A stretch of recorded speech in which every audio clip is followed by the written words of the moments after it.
station. Any unattended articles are likely to be removed without warning. This is the Hour of History Cities podcast with your host, Stephen Bauman. The Hour of History Cities podcast, as well as other Hour of History podcasts, can be streamed and downloaded at hourofhistory.com, iTunes, Google Music, our YouTube channel, and TuneIn. Be sure to also check out our Hour of History blog at hourofhistory.com/blog. And now we begin the Hour of History Cities podcast with your host, Stephen Bauman. The dungeon was a strongly barred room, and was not intended for the confinement of more than 2 or 3 men at a time. There were only 2 windows and a projecting veranda outside. The thick iron bars within impeded the ventilation, while fires raging in different parts of the fort suggested an atmosphere of further oppressiveness. The prisoners were packed so tightly that the door was difficult to close. By 9 o'clock, several had died, and many more were delirious. A frantic cry for water now became general, and one of the guards, more compassionate than his fellows, caused some water to be brought to the bars, where Mr. Howell and 2 or 3 others received it in their hats and passed it on to men behind them. In their impatience to secure it was nearly all spilt, and the little they drank seemed to only increase their thirst. Self-control was soon lost. Those in remote parts of the room struggled to reach the window, and fearful tumult ensued, in which the weakest were trampled or pressed to death. They raved, fought, prayed, blasphemed, and many fell exhausted to the floor, where suffocation put them an end to their torments. At about 11 o'clock, the prisoners began to drop off fast. At length, at 6 in the morning, Siraj-ud-Dowlah awoke and ordered the door be opened. Of the 146, only 23 remained alive, and they were either stupefied or raving. Fresh air soon revived them, and the commander was taken before the Nawab, who expressed no regret for what had occurred, and gave no other sign of sympathy than ordering the Englishmen a chair and a glass of water. Notwithstanding this indifference, some others acquit him of any intention of causing a catastrophe, and ascribe to it the malice of certain inferior officers, but many find he was guilty. This is an account of the Black Hole of Calcutta. The Black Hole of Calcutta is this prison scene in which the ruling party of Calcutta takes some East Indian soldiers, puts them in a prisoner, and allows them to die in this tense situation. The Black Hole of Calcutta, although it happened in 1756, just almost a half a century after Charles Eyre bought this small fishing village, it takes place as a crucial point in the colonial enterprise that British unleash on India and especially Calcutta. In fact, the Black Hole of Calcutta becomes one of the most important colonial rallying points, not only for the British, the East India Company and the British Empire, but also for the Indian nationalist movement a couple centuries later. 1756, whatever happened in that prison, we don't really know. There's different accounts.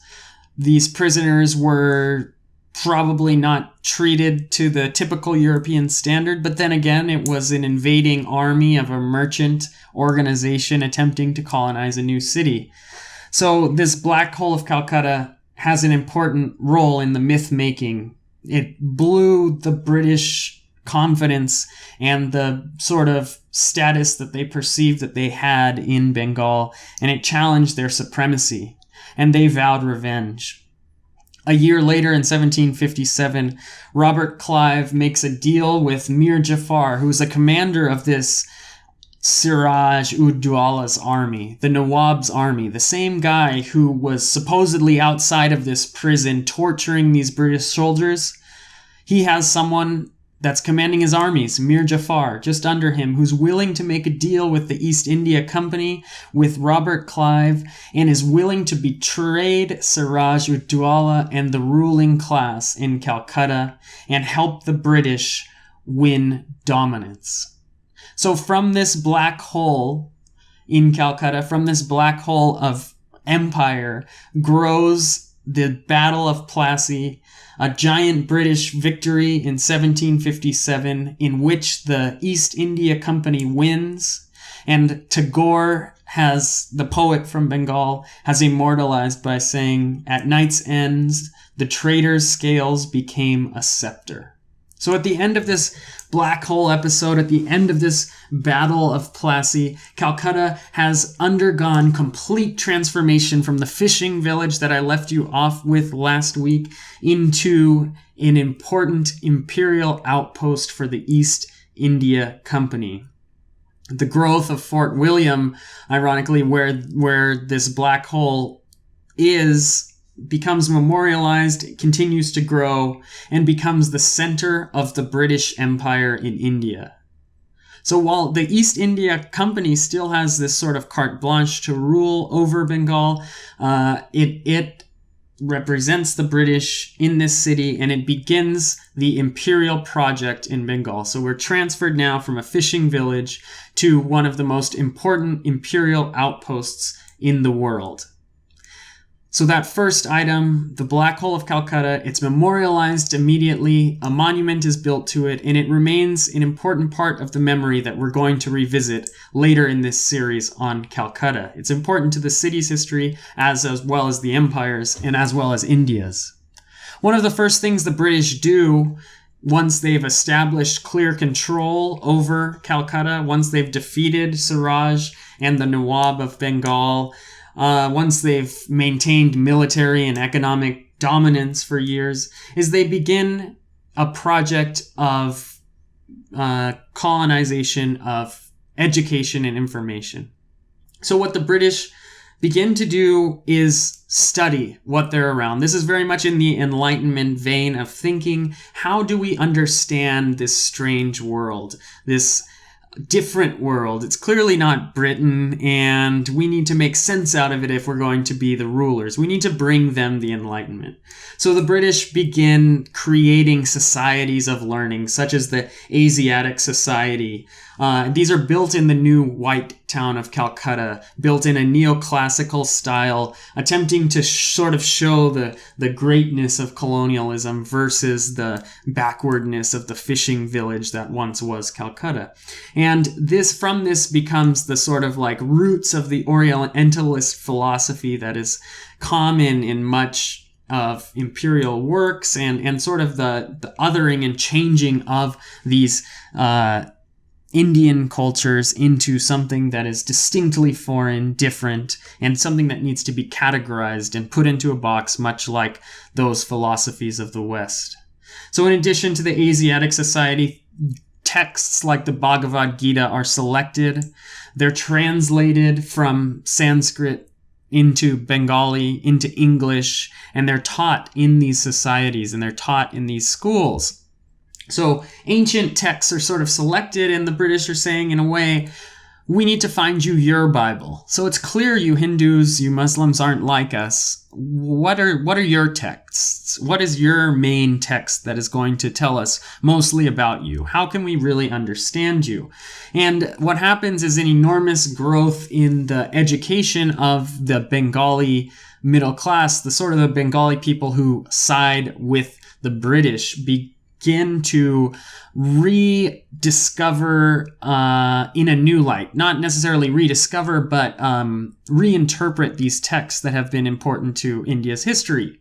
So one example of this is Ram Mohan Roy, who helps usher in what is now called the Bengali Renaissance. So the second item, if I'm allowed to make it an item for the city of Calcutta, is the Bengali Renaissance. So Renaissance means rebirth, and just like in Europe, there's sort of a rebirth of this philosophy going back to Greek and Roman times. In Bengal, under the East India Company, there's a Bengali Renaissance in which scholars of these Asiatic texts, scholars that are following this sort of Enlightenment project of reclaiming history, begin to look back to texts like the Bhagavad Gita, and at the same time mix them with Enlightenment ideals that are coming from Europe, from places like Scotland with John Locke and things like that. So Ram Mohan Roy is one of the figureheads of this Bengali Renaissance movement, among many, many other important thinkers that I cannot possibly mention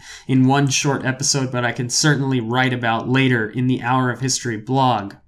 And one example of how this Bengali Renaissance happens is through Ram Mohan Roy's creation of Brahmo Samaj.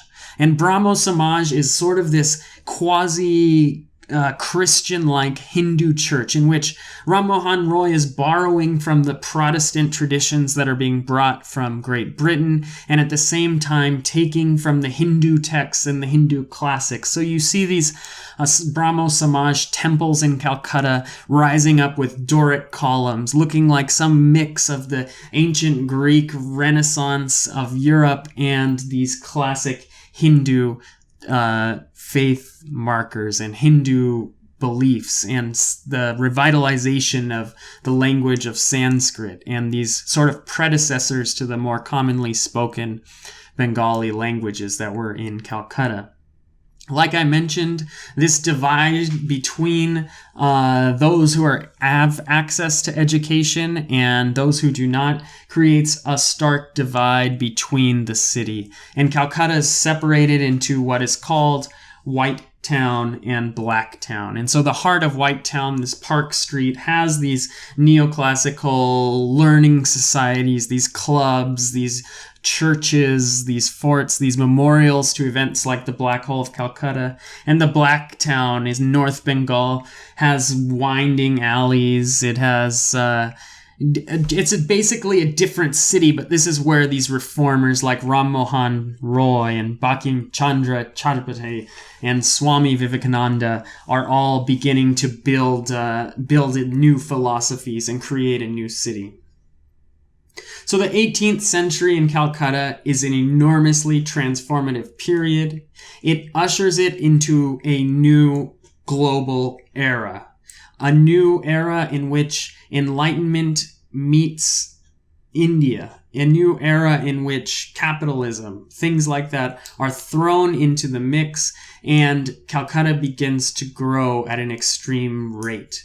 Under East India Company control, it is no longer a fishing village, and we see an enormous part from what was once this small Kolkata that was purchased for a mere 1,300 rupees in 1698 to this new English colony that has churches like St. Anne's built in 1709 and memorials to events like the Black Hole of Calcutta in 1756. The Bhagavad Gita, ironically, is translated first in 1776, and as we know, something else big happens in 1776 on the other side of the world. And with the American Revolution, the British turn their focus on India, and Calcutta is launched into its most important role in history. So we have the setup for a next century of growth for Calcutta, the rise of Indian nationalism, and the emergence of Calcutta in global historical significance, all from this black hole of empire. Stay tuned next week for Calcutta, Cities in History, Our World, Anytime, Anyplace.